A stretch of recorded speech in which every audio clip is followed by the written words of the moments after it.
اعوذ باللہ من الشیطان الرجیم بسم اللہ الرحمن الرحیم۔ فضائل امت محمدیہ۔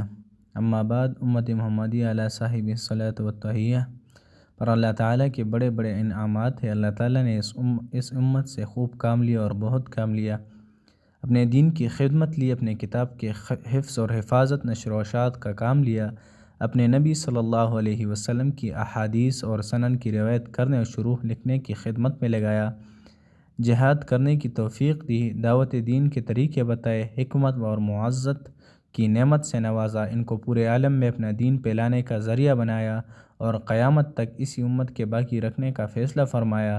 یہ امت خیر الامم بھی ہے اور آخر الامم بھی۔ آخرت میں بھی اس کے بلند درجات ہے، جنت میں بھی سب سے پہلے داخل ہوگی اور اسے شفاعت کا مقام بھی دیا جائے گا۔ کتاب اللہ اور سنت رسول صلی اللہ علیہ وسلم میں اس امت کے فضائل اور مناقب بہت بڑے اور بار بار پڑھے۔ اللہ جل شانہ نے ایک دن قلب پر القاء فرمایا کہ ان کو ایک رسالے میں جمع کر دیا جائے کرے اور برے کاموں سے روکا کرے، اور ایسے لوگ پورے کامیاب ہیں۔ اگر فریضہ تبلیغ کی ادائیگی کا خاص اہتمام نہ ہو اور کبھی کبھی چلتے پھرتے تبلیغ کر دی جائے تو یہ اس امت کا تمغہ امتیاز نہیں بنے گا، کیونکہ پہلی امتیں بھی تبلیغ کرتی تھی، جیسا کہ بعض آیات میں اس کا ذکر ہے۔ اس امت کا تمغہ امتیاز یہی ہے کہ اس کو مستقل کام سمجھ کر انجام دے۔ حضور سرور عالم صلی اللہ علیہ وسلم نے کنتم خیر امہ کی تفسیر میں ارشاد فرمایا، تم 70 امتیں پوری کر رہے ہو، یعنی تم سے پہلے 69 امتیں گزر چکی ہے، تم 70ویں امت ہو، تم اللہ تعالیٰ کے نزدیک سب امتوں سے بہتر اور باعزت ہو۔ حضرت عمر رضی اللہ عنہ نے فرمایا کہ تم میں سے جو شخص یہ چاہے کہ اس امت خیر الامم میں شامل ہو جائے، اسے چاہیے کہ اللہ کی شرط پوری کرے، یعنی امر بالمعروف اور نہی عن المنکر کا فریضہ انجام دے، اور اللہ پر ایمان رکھے، یعنی خود درست ہو کر دوسروں کو درست کرے۔ الحاصل امر بالمعروف اور نہی عن المنکر کی یہ امت ذمہ دار ہے اور نبیوں کا کام اس کے سپرد کر دیا گیا ہے، جو بلا شبہ بہت بڑا، اہم اور قیمتی کام ہے۔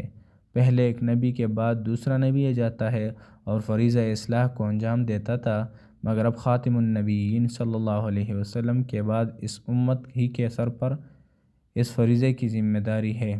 فائدہ: اس آیت کریمہ میں تؤمنون باللہ کو تأمرون بالمعروف وتنہون عن المنکر کے بعد میں ذکر فرمایا ہے، حالانکہ ایمان سب اعمال سے افضل ہے اور اسی پر سب اعمال کی مقبولیت کا مدار ہے۔ اس کی وجہ یہ ہے کہ ایمان میں تو گزشتہ امتیں بھی شریک تھی، اور یہ خاص خصوصیت جس کی وجہ سے امت محمدیہ افضل اور بہتر ہے، اور جو اس امت کا تمغہ امتیاز ہے، وہ امر بالمعروف اور نہی عن المنکر ہی ہے، لہٰذا اسی کو مقدم فرمایا، کیونکہ اس جگہ اسی کو ذکر کرنا مقصود ہے، اور چونکہ ایمان کے بغیر کوئی عمل مقبول نہیں، اس لیے بطور قید تؤمنون باللہ بھی آخر میں فرما دیا۔ امت محمدیہ کا میدان حشر میں دوسروں کے مقابلے میں گواہ بننا۔ سورہ بقرہ میں ارشاد ہے، اور اسی طرح ہم نے تم کو ایسی ہی ایک جماعت بنا دیا ہے جو نہایت اعتدال پر ہے، تاکہ تم لوگوں کے مقابلے میں گواہ بنو اور رسول اللہ صلی اللہ علیہ وسلم تم پر گواہ دینے والا ہو۔ حضرت ابو سعید خدری رضی اللہ عنہ روایت فرماتے ہیں کہ رسول اللہ صلی اللہ علیہ وسلم نے ارشاد فرمایا کہ قیامت کے روز نوح علیہ السلام کو لایا جائے گا، سو ان سے سوال کیا جائے گا کہ کیا تم نے تبلیغ کی؟ وہ کہیں گے ہاں اے رب، میں نے تبلیغ کی۔ اس کے بعد ان کی امت سے سوال کیا جائے گا کہ کیا تم کو نوح علیہ السلام نے تبلیغ کی؟ اس پر وہ جواب دیں گے کہ ہمارے پاس کوئی ڈرانے والا نہیں آیا، لہٰذا حضرت نوح علیہ السلام سے کہا جائے گا کہ تمہارے گواہ کون ہے جو تمہاری تبلیغ کی گواہی دے؟ اس پر وہ کہیں گے کہ محمد صلی اللہ علیہ وسلم اور ان کی امت میرے گواہ ہے۔ اس کے بعد رسول اللہ صلی اللہ علیہ وسلم نے ارشاد فرمایا کہ چنانچہ تم کو لایا جائے گا، سو تم گواہی دو گے کہ بلا شبہ نوح علیہ السلام نے تبلیغ کی ہے۔ پھر رسول اللہ صلی اللہ علیہ وسلم نے یہ آیات پڑھی جو ابھی اوپر گزری، یعنی بعض روایت سے معلوم ہوتا ہے کہ حضرت نوح علیہ السلام کے علاوہ دیگر انبیاء علیہم السلام کی امتیں بھی اپنے نبیوں کی تبلیغ کا انکار کرے گی، اور وہ فرمائے گی کہ ہم نے ان کو تبلیغ کی تھی، اور اس پر امت محمدیہ انبیاء علیہم السلام کے حق میں گواہی دے گی۔ ان سے سوال کیا جائے گا کہ تم کو اس کا کیا علم ہے؟ وہ جواب دیں گے کہ ہم کو ہمارے نبی صلی اللہ علیہ وسلم کے واسطے سے اس کا علم ہوا۔ پھر حضور اقدس صلی اللہ علیہ وسلم اپنی امت کی صداقت اور عدالت پر گواہی دیں گے۔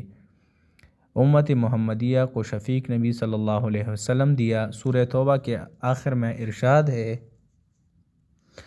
ترجمہ: بلا شبہ تمہارے پاس ایک ایسے پیغمبر تشریف لائے ہے جو تم ہی میں سے ہے، جن کو تمہاری مضرت اور تکلیف گراں گزرتی ہے۔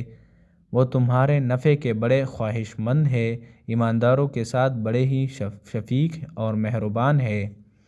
اس آیت شریفہ کی تفسیر میں ایک بڑی ضخیم کتاب لکھی جائے تو وہ بھی ناکافی ہوگی۔ رحمت للعالمین صلی اللہ علیہ وسلم کے رحیمانہ اخلاق اور مشفقانہ عادات، اور امت کے افراد کے ساتھ رحمت اور شفقت کے برتاؤ کے واقعات اتنے کثیر ہے جن کا شمار کرنا مجھ جیسے ہیج مداح کے بس کا ہرگز نہیں، اور کوئی اپنے علم کے موافق ان کو جمع بھی کر دے تو بڑی کتاب تیار ہو۔ حضرت ابو ہریرہ رضی اللہ عنہ روایت فرماتے ہیں کہ آن حضرت صلی اللہ علیہ وسلم نے ارشاد فرمایا کہ میری مثال ایسی ہے جیسے کسی شخص نے آگ جلائی، سو جب اس نے اپنے چاروں طرف روشنی کر دی تو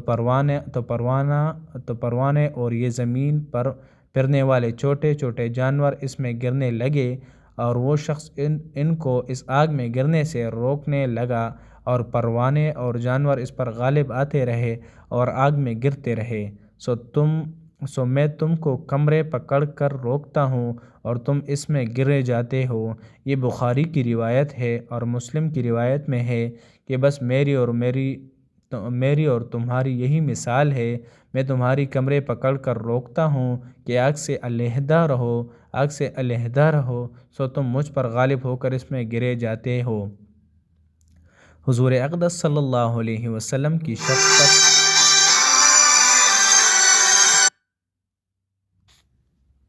حضور اقدس صلی اللہ علیہ وسلم کی شفقت کا کیا ٹھکانہ ہے؟ اماموں کو نصیحت فرمائی کہ نماز ہلکی پڑھائے، حاکموں کو حکم فرمایا رعایا کو خوشخبری سنائے اور نفرت نہ دلائے، ان پر آسانی کرے، سختی نہ کرے، معراج کی رات میں بار بار دربار خداوندی میں جا کر نمازیں کم کرائے، حجۃ الوداع کے موقع پر ساری امت کو بخشوانے کا وعدہ کرا لیا، اور بعض اوقات رات کو نماز میں ایک آیت پڑھتے پڑھتے صبح کر دی جس میں امت کی مغفرت کا ذکر ہے، اور وہ آیت یہ ہے: اے اللہ، اگر تو ان کو عذاب دے تو یہ تیرے بندے ہیں، اور اگر تو ان کو بخش دے تو تو زبردست حکمت والا ہے۔ آپ نے امت کے لیے وہی چیزیں اختیار کی جو امت کے واسطے مفید تر ہے۔ چنانچہ ارشاد فرمائے کہ میرے پاس میرے رب کا ایک قاصد آیا جس نے مجھے اختیار دیا کہ یا تو اپنی آدھی امت کو جنت میں داخل کروا لو، اور یا شفاعت اختیار کر لو۔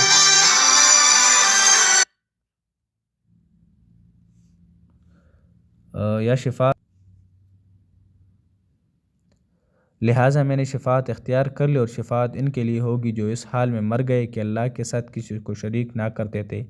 فائدہ: چونکہ آدھی امت جنت میں داخل کرا لینے کی شک اختیار کرنے سے دوسرے کے حق میں سفارش کرنے کا حق نہ رہتا، اس لیے آپ نے سفارش اختیار کی جو ساری امت کے حق میں ہوگی۔ اگر سفارش اختیار نہ فرماتے تو امت کا نقصان ہوتا۔